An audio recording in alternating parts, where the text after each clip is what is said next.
Okay, mag-set up tayo ngayon ng jammer. So, ito yung 2.4 tsaka 5 GHz ko ng jammer. Ito yun siya. Maliit lang, pero malakas.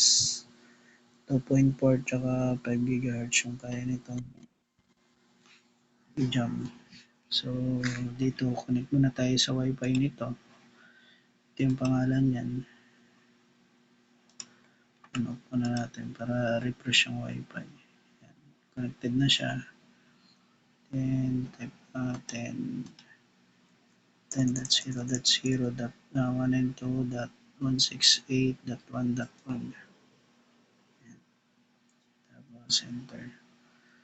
So, tulad yan ngayon, naka-on siya. Red siya. Select lang natin to yung 2.4 tsaka 5 GHz or 2.4 tsaka 5 GHz ng signal ng Wi-Fi na to. So, nakuha niya. Then, lagyan lang natin dito 2.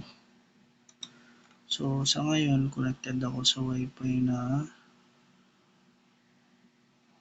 Bal Wi-Fi na naka 5 GHz. Ngayon, dapat kung i-launch attack ko to siya, dapat ito magbe-blinking. Ibig sabihin, na-attack niya na yung signal. So, try natin.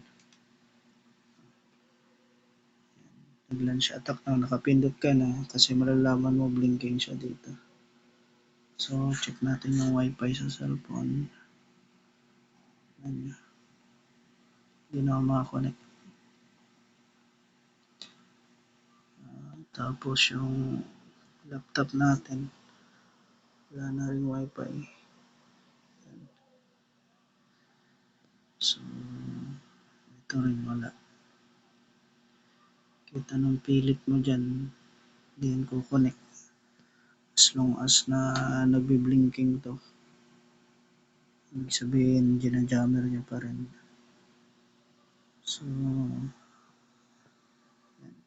So, para ma-stop to siya at bumalik ulit yung signal ng Wi-Fi natin, i-on lang siya.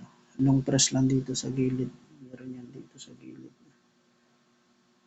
May button yan sa gilid. Pipindutin lang natin. Isang pindot lang. Yan, parang magre-reset siya. Then, check nyo yung Wi-Fi ng laptop. Yun, connected na.